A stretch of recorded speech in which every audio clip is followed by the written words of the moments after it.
Smoothly चला पाए। तो करके ग्रेजुएशन मैंने 250 रुपये की नौकरी की एक स्कूल में, और मैंने कहा कि मैं किसी भी चीज़ के लिए मोहताज नहीं करूँगी, किसी को परेशान नहीं करूँगी, अपना काम मैं खुद करूँगी। मैंने लिफाफे बनाए चोरी चोरी, ये भी नहीं चाहती थी कि मेरे पेरेंट्स हर्ट हो, उनको ये लगे कि हमारी बेटी अब कोई अब इतनी मुश्किलें हैं कि ये लिफाफे बना बना के काम चलाएगी। तो मैंने चुप करके रात को, आंटी एक थी उनसे अखबार मंगा लेते थे, रात को आटे की लई बनानी और उससे जो है जाके अपने, ये मैं सब इसलिए बता रही हूँ कि हम लोग इस दौर से निकल के आए हैं। आप लोग तो बहुत अच्छे हैं कि आप लोगों को इतनी फैसिलिटीज़ हैं, और आप उसके बाद आप मेहनत करेंगे तो आप कहाँ तक पहुँच सकते हो। तो हमारे टाइम वाली प्रॉब्लम्स तो आप लोगों को कहीं भी फेस नहीं करने को मिलेंगी जो हमने अपने टाइम पर देखी। और मैं इसको बुरा नहीं मानती, मैं ये कहती हूँ कि अच्छा है आपकी लाइफ में जब तक स्ट्रगल नहीं होता आपको उसकी वैल्यू नहीं समझ में आती, आपको समझ नहीं आता कि अपने लाइफ में क्या करना है और किस तरीके से आगे बढ़ना है। जब मुश्किलें आती हैं तो उसके सोल्यूशन भी फिर मिलते हैं, उन मुश्किलों का हल निकालने के लिए हम रास्ते ढूंढते हैं तो हम आगे बढ़ने के लिए कुछ ना कुछ लाइफ में करते हैं, मेहनत करते हैं, उसके लिए स्ट्रगल करते हैं, उसके लिए हम लोग अपना एक गोल। लेकिन मेरा यही था कि मुझे पुलिस में जाना है, तो उसके लिए मैंने ग्रेजुएशन करी। ग्रेजुएशन करने के बाद मैंने फिर फादर को कहा कि कोई एक प्रोफेशनल डिग्री भी करा दो, कोई डिप्लोमा करा दो इन केस। अगर मैं उनको तो बताया नहीं, क्योंकि वो तो चाहते ही नहीं थे बिल्कुल भी पुलिस में आना। मेरे फादर बिल्कुल नहीं चाहते थे कि मैं पुलिस में आऊँ, वो चाहते थे कि बस अब पहले तो 12th के बाद ही शादी का जोर था, फिर ग्रेजुएशन हो गई तो ये था कि नहीं अब शादी की जाए। तो मैंने कहा कि नहीं मुझे शादी नहीं करनी, मुझे अभी पहले कोई ना कोई जॉब लेनी है। तो मैंने उनको कहा कि मुझे आप कोई कोर्स करा दीजिए। तो मैंने फिर भारतीय विद्या भवन कर्जन रोड से जो है मैंने जो ऑफिस मैनेजमेंट का 1 ईयर का डिप्लोमा किया, जिसमें शॉर्ट एंड टाइप वगैरह सब चीज़ें सीखी।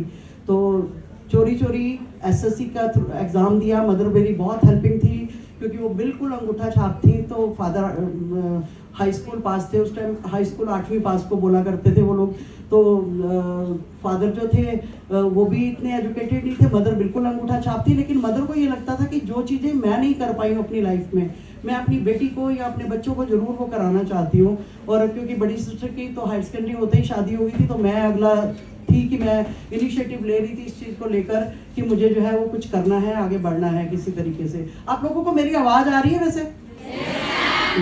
क्योंकि वैसे ही मेरी आवाज़ काफ़ी तेज ऊंची है और माइक की ज़रूरत नहीं पड़ती, फिर भी मैंने पूछ लिया। मैंने कहा कि ऐसा तो नहीं कि पीछे सुनाई ना दे रहा हो किसी को भी। तो आई थिंक कि आपको बोर नहीं कर रही होंगी मैं। तो वो ग्रेजुएशन करने के बाद जो है वो फिर ऑफिस मैनेजमेंट का 1 ईयर का डिप्लोमा किया। यूपीएससी और एसएससी के दोनों के एग्ज़ाम दिए। एग्ज़ाम देने के बाद जो है दोनों अपॉइंटमेंट लेटर इकट्ठे मेरे घर आ गए।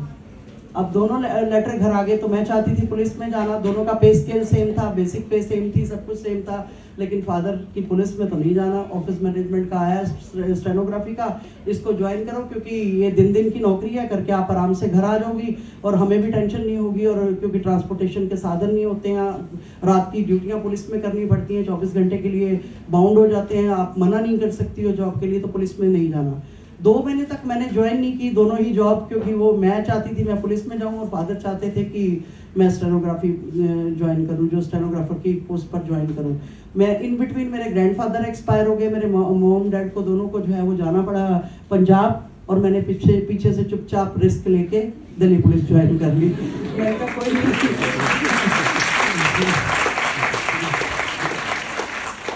यही था कि कोई बात नहीं, बाद में जो होगा देखा जाएगा, लेकिन अब तो अपनी कम से कम जो मन की है वो पूरी कर लो।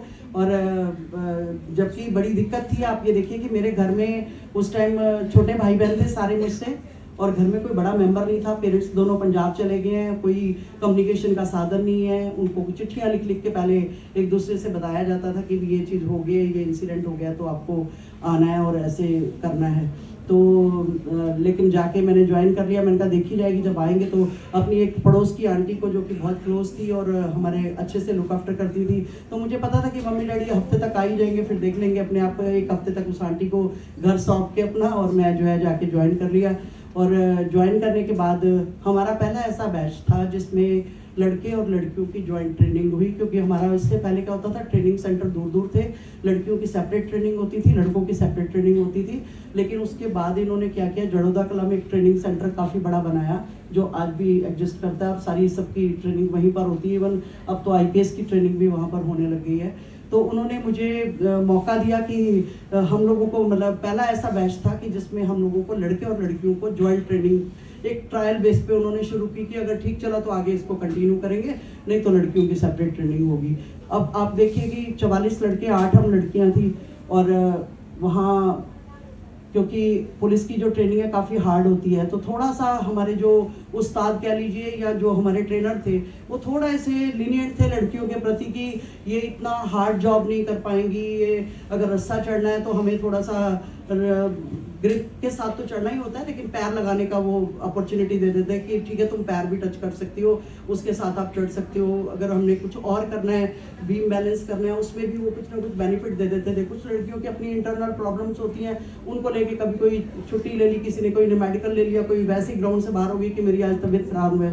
तो इस चीज़ को लेके लड़कों ने एक दिन फिक्रा कस दिया कि तनख्वाह तो बराबर की ले लेती हैं, बहाने मारती रहती हैं, उस्ताद भी इनको फेवर करते हैं, और ये हम लोगों को इतनी हार्ड ट्रेनिंग कराई जाती है, इनको बस इनके तो मजे हैं हर चीज़ के लिए। मुझे ये बात कहीं ना कहीं थोड़ी बहुत खल गई। मैंने कहा कि ऐसा तो नहीं है, हम कहीं किसी चीज़ से कम तो नहीं है। अब तो खैर बहुत वेट बढ़ गया है, सब चीज़ें। उस टाइम 47 kg वेट होता था, पतले होते थे, स्लिम स्मार्ट होते थे, तो वक्त के साथ साथ चीज़ें बहुत कुछ बदल जाती हैं। तो मेरे को ये बात बड़ी खल गई कि क्या हम किसी से कम है, क्योंकि पंजाब में पैदा हुई थी ना, तो थोड़ा सा जोश भी था, वो पंजाब के खून और उसका जज्बा जो था वो सारी वो उस मिट्टी का जो जोश था वो मेरे मन में था। तो मैंने कहा कि नहीं, ये तो मुझे तो कुछ करना है, मुझे दिखाना है कि हम किसी से कम नहीं है। लेकिन कहते ना, मैंने ये आपको इसलिए बताना चाह रही हूँ कि साइलेंटली वर्क करो, साइलेंटली मेहनत करो। आपकी सफलता शोर मचाए तो तब अच्छा लगेगा, तब पता लगेगा।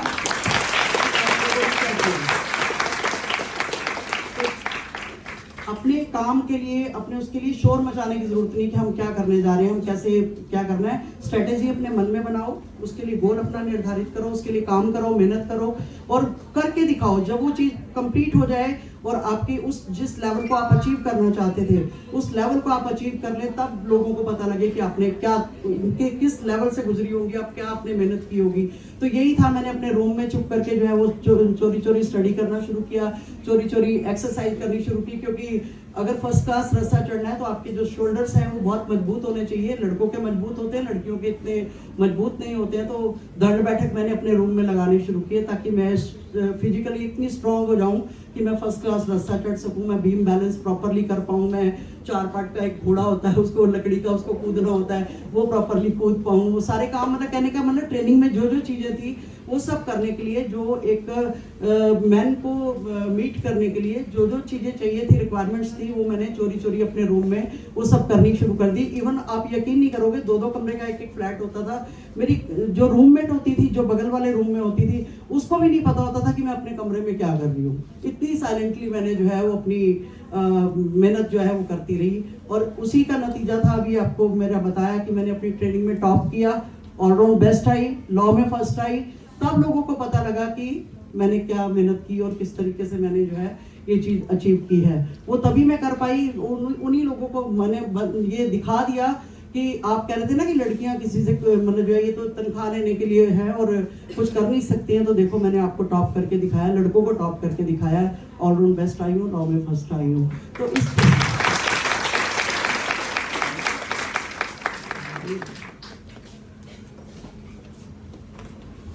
तो इस तरह से करके मैंने ट्रेनिंग अपनी खत्म की। ट्रेनिंग खत्म करने के बाद मेरी डिफरेंट जगह पर पोस्टिंग हुई। जहाँ पर भी पोस्टिंग हुई मैंने काफ़ी मेहनत की, क्योंकि 30-80 ईयर्स का लंबा टाइम और उसको जो है वो आपको पता ही है कि जब मैन डोमिनेटिंग सोसाइटी में काम करना पड़ता है तो आपको अपने आप को प्रूव करने के लिए डबल मेहनत करनी पड़ती है, डबल क्या ट्रिपल मेहनत करनी पड़ती है। अब तो काफ़ी कुछ चीज़ें जो है वो इक्वल हो गई हैं तो इसलिए कोई टेंशन नहीं रहती है, लेकिन उस टाइम हम लोगों के टाइम पर अपने आप को प्रूव करने के लिए बहुत ज़्यादा मेहनत की ज़रूरत थी, जो कि हम लोगों ने की। उसके बाद मैं बताना चाह रही कि ट्रेनिंग में ही मुझे क्योंकि पता था कि ट्रांसपोर्टेशन के साधन बहुत कम है, मेरे लिए बड़ी दिक्कत हो जाएगी, रात की ड्यूटियाँ लगेंगी तो मैं क्या करूँगी। तो मैंने क्या किया, ट्रेनिंग में ही बुलेट मोटरसाइकिल चलानी सीखी। सारे दिल्ली पुलिस के जितने ट्रक, टेम्पू, जो भी चीज़ें उनकी गाड़ियाँ होती थी, बसेस वगैरह, वो सब चलानी सीखी ट्रेनिंग में ही। उसके लिए भी मुझे लड़कियों से क्रिटिसिज्म झेलना पड़ा, देखियो इसको जो बुलेट चलाती है पीछे जो है वो उस्ताद बैठ के सिखाता है, इसका हाथ भी पकड़ता है, क्योंकि हम नेचुरली हैंडल पकड़ेगा तो उसको बचाना पड़ेगा ना अगर मैं गिर गई तो वो मैंने लेकिन किसी चीज़ की परवाह नहीं की। मैंने कहा मैं कोई गुड़ की डली थोड़ी ना हूँ जिसको कोई मुंह में डालेगा तो खा जाएगा। मैं बैठी हूँ, मैं सीख रही हूँ, मेरे को कोई परवाह नहीं है। आज वो 8 में से एक सात लड़कियों को किसी को एक भी गाड़ी नहीं चलानी आती, वो इवन साइकिल तक नहीं चला सकती हैं। तो वो इसी वजह से नहीं चला पाई क्योंकि उन्होंने कभी कोशिश ही नहीं की उस चीज़ के लिए। उन्होंने इस चीज़ में ही लगी रही कि मैं क्रिटिसाइज एक दूसरे को करने के लिए, लेकिन मैंने उन चीज़ों की परवाह नहीं की। ये मैं आपको इसलिए ये भी बताना चाह रही हूँ, बीच बीच में जो ये मैं चीज़ें बोल रही हूँ कि वो इसीलिए बता रही हूँ आप लोगों को कि लोग लेग पुलिंग करने वाले बहुत मिलेंगे, आपको डीमोटिवेट करने वाले बहुत लोग मिलेंगे, आपको आगे बढ़ने से रोकने वाले बहुत मिलेंगे। क्या करेगी सीख कर, क्या करेगी ये करके, क्या करोगी वो करके। तो हमने भटकना नहीं है, अपना जो विजन है हमारा, जो हमने करना है, जो हमने ठान लिया है मन में, उसको हमने करने के लिए भटकना नहीं है। हमने अपने उस जो भी हम करना चाहते हैं उसको सीधा का सीधा, उसके लिए जो जो चीज़ें की रिक्वायरमेंट है वो हमें करनी है। इस बात की परवाह किए कि लोग हमें क्या बोलेंगे, क्या हमारे लिए, कौन हमारे ऊपर उंगली उठाएगा, कौन हमें किस तरीके से क्या बात करेगा, उन चीज़ों की परवाह नहीं करनी। क्योंकि जब आप सीख जाओगी, अब जब मैं बुलेट चला के जब चलती थी रोड के ऊपर या कोई भी व्हीकल चलाती थी तो लोग प्राउड देखते थे, देखो जी लड़की, क्योंकि 1985 में कहाँ किसी को बुलेट चलानी आती थी किसी लड़की को। तो ये मेरे लिए एक प्राउड की बात थी कि मैंने वो चीज़ें सीखी।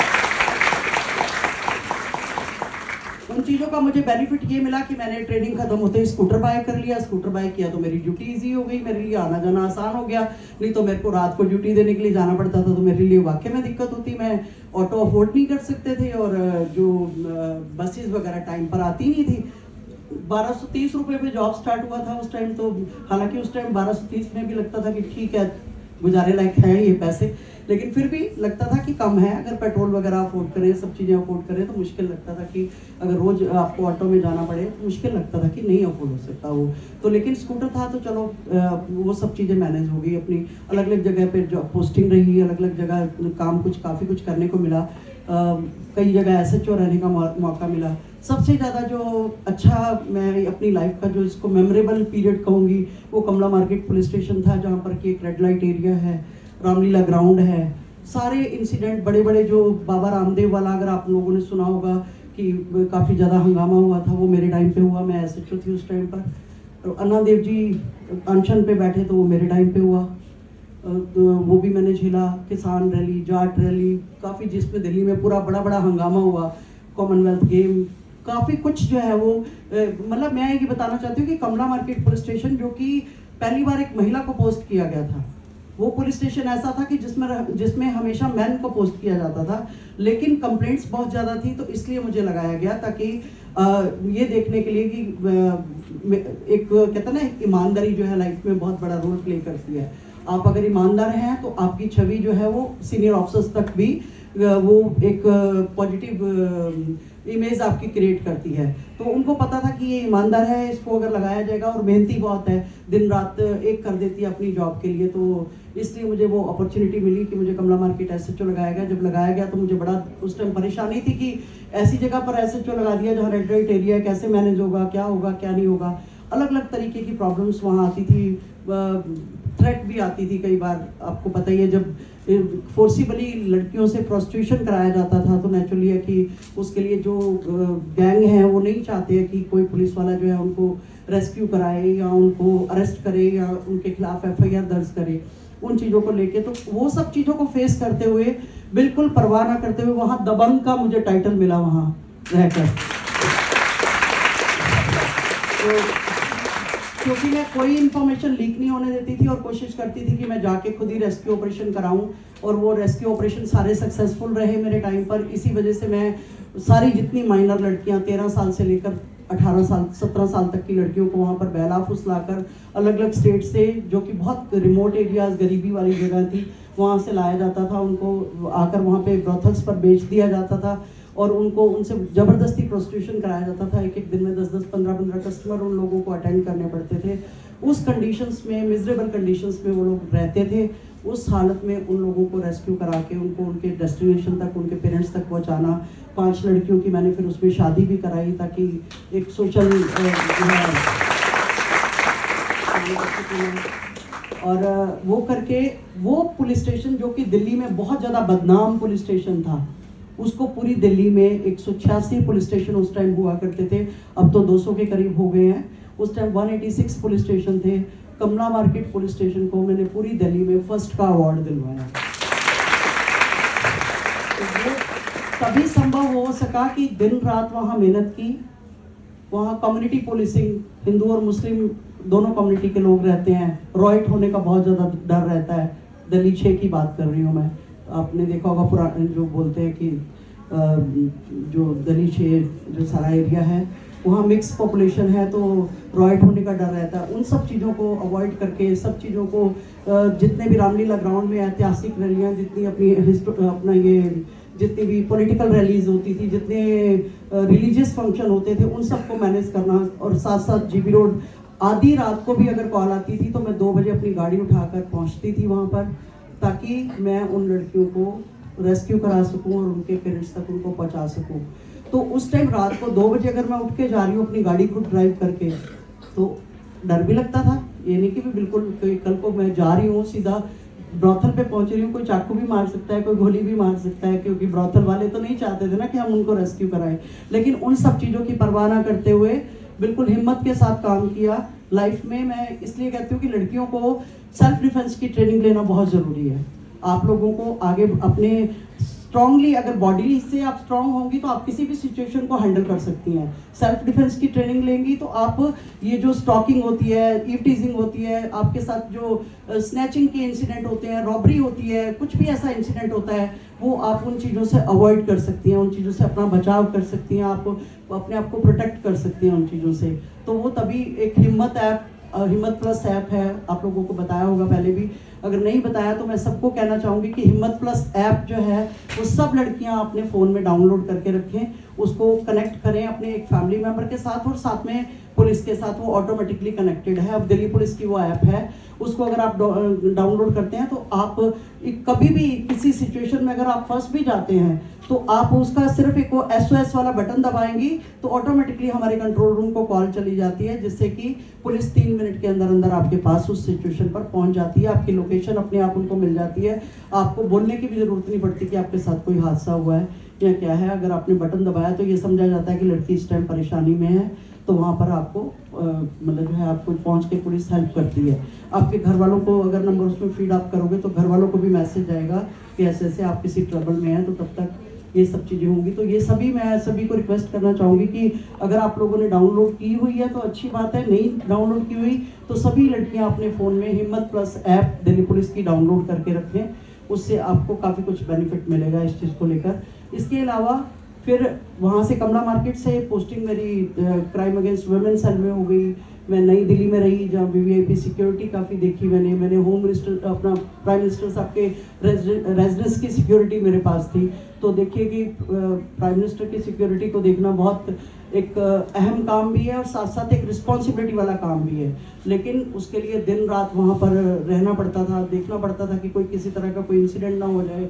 तो वो सब चीज़ें तभी हो पाई पॉसिबल कि अगर मैंने हिम्मत से काम लिया, मेहनत से काम किया और अपनी ईमानदार जो छवि थी उसको हमेशा बरकरार रखा, लोगों के बीच में अपनी इमेज ऐसी पॉजिटिव क्रिएट की कि जो लीक से हटकर थी। नहीं तो दिल्ली पुलिस में बहुत सारी ACPs लेडीज़ हैं, अगर आप गूगल पे सर्च करोगे तो शायद आपको एक का भी नाम नहीं मिलेगा, लेकिन अगर आप मेरा नाम देखोगे तो आपको वो मिलेगा जरूर। वहाँ पे बहुत सारे आपको मेरे लिंक मिलेंगे।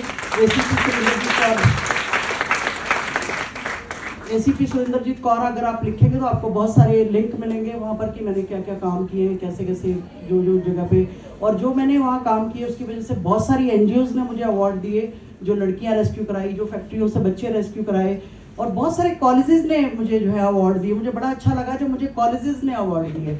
खालसा कॉलेज ने मुझे अवार्ड दिया, गुरु गोविंद सिंह कॉलेज ने मुझे अवार्ड दिया, मुझे इवन आपके शिवाजी कॉलेज ने मुझे अवार्ड दिया, जीजाबाई अवार्ड, उनका बड़ा फेमस अवार्ड है जो साल में 5 लोगों को वो देते हैं, उस अवार्ड को भी मुझे मिला। मुझे अमेरिका की एक NGO ने आके अवार्ड दिया बकायदा। टेक्सास में मुझे बुलाया गया, लेकिन मेरे डिपार्टमेंट ने मुझे परमिशन नहीं दी वहाँ जाने की, तो उन लोगों ने इंडिया में आके मुझे वो अवार्ड जो है वो हैंडओवर किया बकायदा।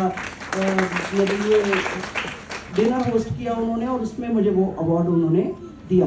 तो कहने का मतलब कि अगर आप काम करते हैं, मेहनत करते हैं, तो आपको लीक से हटके कुछ करने की कोशिश करते हैं, तो आपको अपनी लाइफ में आगे बढ़ने का मौका मिलता है, आप अपनी मंजिल को अचीव करते हैं, और साथ साथ ये कि आपकी एक अलग पहचान बनती है। और आज की डेट में आपने देखा कि लड़कियां कहाँ नहीं पहुंची हुई हैं। कोई ऐसा फील्ड नहीं है जहाँ लड़कियों ने अपना जो है अपनी कहते हैं ना कि अपनी जो परचम लहराया अपना, कि वो हर काम वो कर सकती हैं जो वो करना चाहती हैं। बस एक सोचने की देर है, आप लोगों के माइंड में डिसाइड करने की देर है, और मेहनत करने की देर है आप लोगों को।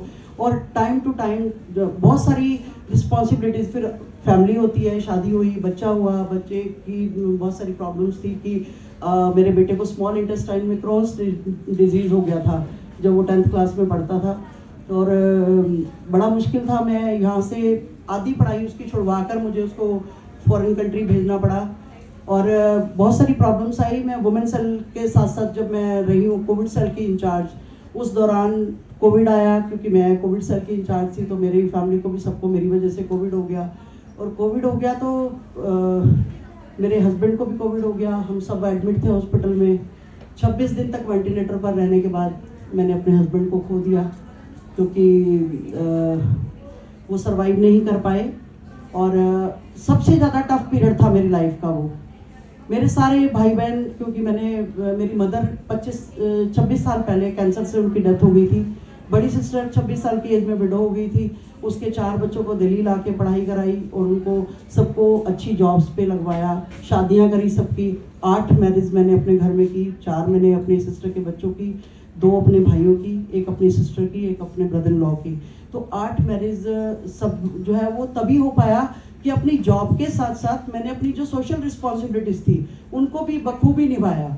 ये नहीं कि भी मैं अब जॉब में हूँ तो मैं घर ना देखूँ, और मैं घर में हूँ तो मैं अपनी जॉब को ना ठीक तरीके से देखूँ।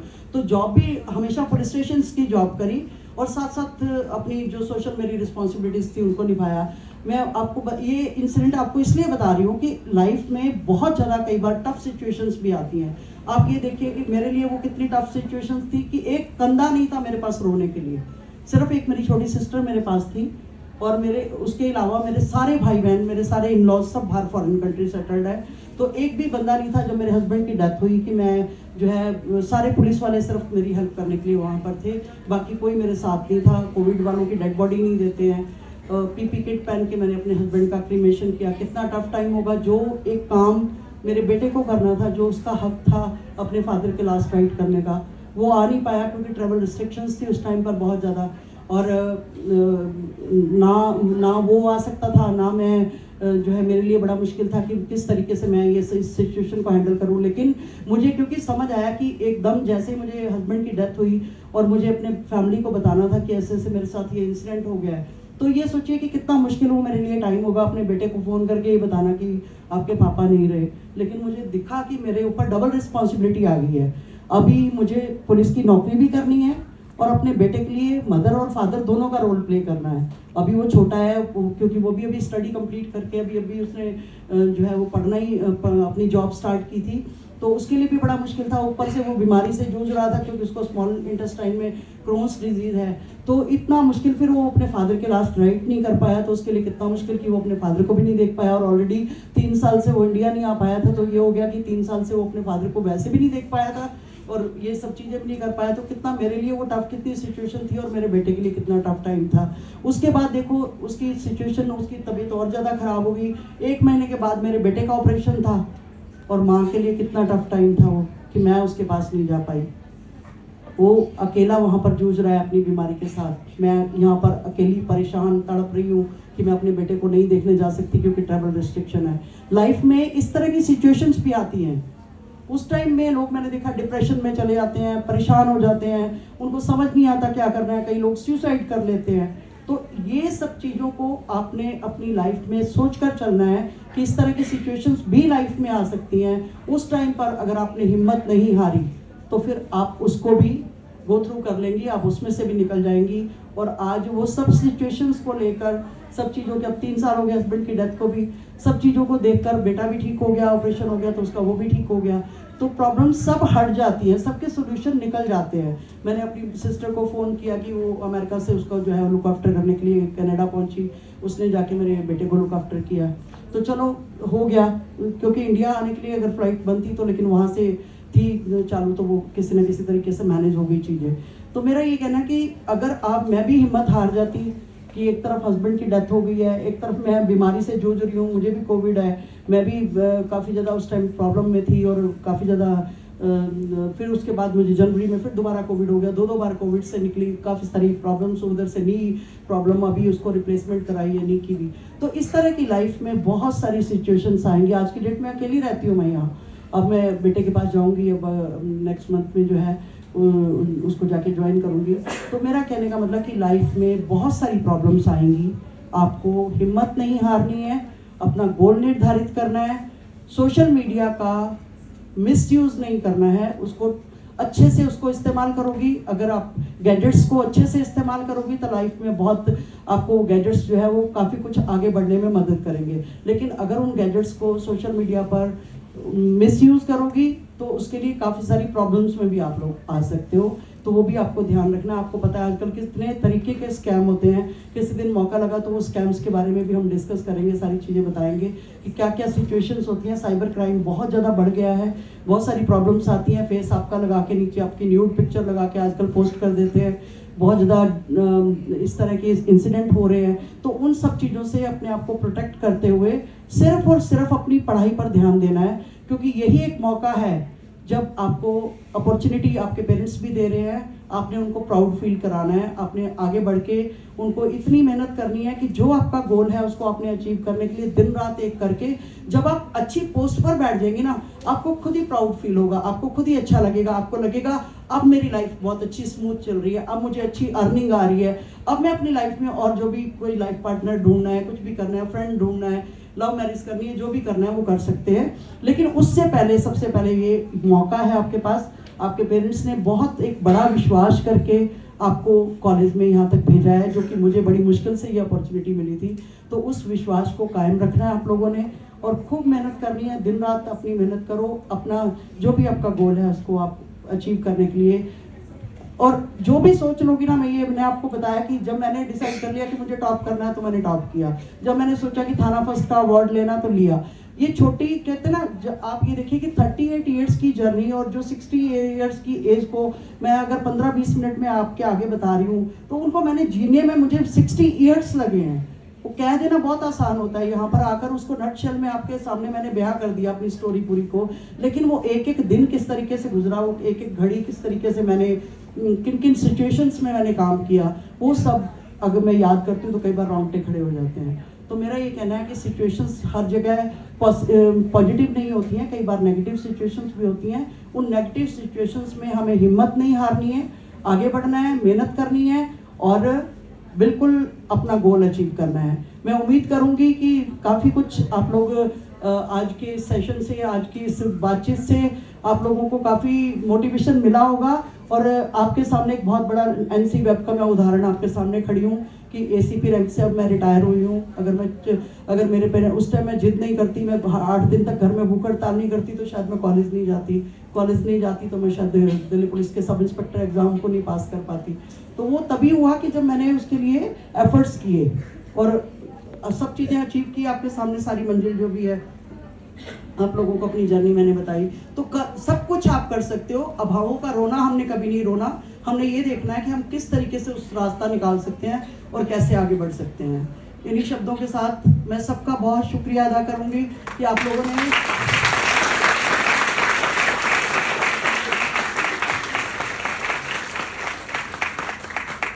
बहुत ही पीसफुल तरीके से आप लोगों ने मुझे सुना और मुझे लगा कि मैंने तो कुछ ज़्यादा टाइम आप लोगों का ले लिया है, लेकिन मुझे ये था कि मैं अपनी सारी बात आप लोगों के साथ कह पाऊँ। और उम्मीद करती हूँ कि आज की इस बातचीत से आप लोगों के अंदर एक ऐसा जोश भरा होगा और ज़रूर आप अपने अंदर ऐसा जोश डेवलप करेंगे कि आप जो भी चाहते हैं वो आप उसको हासिल करेंगे।